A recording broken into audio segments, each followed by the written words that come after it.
ये तो मालूम ही हो गया था सबको जब सुप्रीम कोर्ट का फैसला यही था कि 12 बजे से पहले, और वही हुआ जिसकी उम्मीद थी। लेकिन ये है कि अब देखना ये है कि मंडे के दिन शहबाज शरीफ साहब प्राइम मिनिस्टर बनते हैं या कोई और बनता है। लेकिन एक चीज़ तय है कि पाकिस्तान अब इलेक्शन मोड में आता हुआ नज़र आता है, और उसमें इस इलेक्शन में मैं समझता हूँ वायलेंस काफ़ी होगा। जैसे कि इमरान खान डिटर्मिन्ड हैं किसी भी सूरत से वापस आने के लिए, और इमरान खान को एक भले उनके रिश्ते कमर बाजवा से जो आर्मी चीफ हैं ठीक ना हो, लेकिन ये कि आर्मी का एक ग्रुप उनको अभी भी बैक कर रहा है, ऐसा लगता है। बहुत से लोगों का मानना है पाकिस्तान में, और अब वो पूरी कोशिश करेंगे, और वो कंसेंट भी मैन्युफैक्चर कर रहे हैं जनता के बीच में, क्या जैसे कि वो सबसे बड़े लीडर हैं। फिर उसके अलावा वो उन इश्यूज़ को उठा रहे हैं जिनसे कि जो जनता को अपील करता है। पाकिस्तान के अंदर और मुस्लिम देशों में बहुत से देशों में अमेरिका के खिलाफ सेंटीमेंट हैं, तो उसको भी एक्सप्लॉइट करने की कोशिश कर रहे हैं बार बार, और फिर अपने को मार्टियर और शहीद घोषित कर रहे हैं। तो वो पूरी तरीके से उनकी कोशिश होगी, और उनकी सपोर्ट बेस है अभी यूथ में। 30% यूथ हैं पाकिस्तान की पॉपुलेशन के, और जो 30 साल से कम के हैं लगभग 60% के करीब होंगे यूथ पाकिस्तान में। तो ये उन्हीं को एड्रेस करने, उन्हीं के वोट की कोशिश कर रहे हैं, और उसका माहौल बना।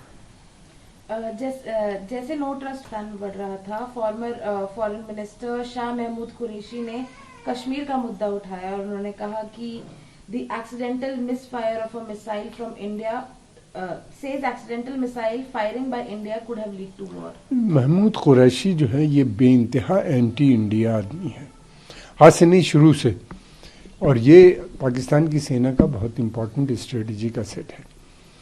इमरान खान को डुबोने में इसका भी बहुत बड़ा रोल रहा है, और ये खुद स्वयं प्राइम मिनिस्टीरियल कैंडिडेट किसी न किसी समय बनने में इसकी आकांक्षा है।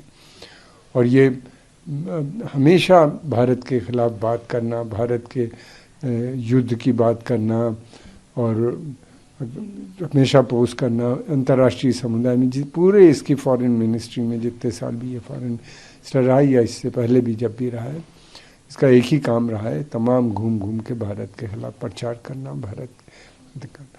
लेकिन यह है कि इसकी सपोर्ट बेस पाकिस्तान में बहुत ज़्यादा नहीं है। लेकिन पाकिस्तान की मिलिट्री इस्टेब्लिशमेंट जो है, सेना है, वो सबसे पावरफुल इंस्टीट्यूशन है, वो ऐसे लोगों को ही पसंद करती है। देखिए ये बहुत इम्पोर्टेंट यात्रा है, और राजनाथ सिंह जी बहुत सीजन डिप्लोमेट हैं, बहुत समय से वो अच्छे एडमिनिस्ट्रेटर भी हैं, और वो वहाँ पे जाके बहुत से मुद्दे हैं, कुछ ज्वलन भी हैं दोनों देशों के बीच में, ख़ास तौर से जो यूक्रेन में हो रहा है उस पर भी बातचीत होगी। और उसके अलावा भारत का मानना ये है कि अमेरिका उसका मित्र देश है, और वो जो पार्टनरशिप है, फ्रेंडशिप, वो उसको और आगे बढ़ाने की कोशिश करेंगे। और फिर साथ में ये है कि बहुत से डिफेंस कोऑपरेशन पे भी बातचीत होगी। लेकिन साथ में ये भी है कि भारत अपनी जो विदेश नीति है उसमें ख़ुद मुख्तारी मेंटेन करता है, यानी ऑटोनॉमी, जो भारत के हित में है। वो राजनाथ सिंह उसी पॉइंट ऑफ व्यू को आगे बढ़ाएंगे, और मैं समझता हूँ कि ये बहुत इम्पॉर्टेंट दौरा होने जा रहा है। जो हम लोग की थोड़ा बहुत जो प्रेशर पाकिस्तान से आ रहा है उसको वो कम करने की कोशिश करेंगे। और 2+2 है, तो इसके मतलब ये है कि हमारे विदेश मंत्री श्री जयशंकर जी भी जाएंगे, वो भी होंगे वहाँ पे। फिर इनकी साथ में भी बातचीत होगी, अलग अलग भी बातचीत ये लोग अपने पेंटागन और दूसरे ऑफिशियल या स्टेट डिपार्टमेंट के ऑफिशियल्स वगैरह से बातचीत करेंगे। ओवरऑल देखा जाए तो ये एक सिग्निफिकेंट, बहुत इम्पोर्टेंट विजिट।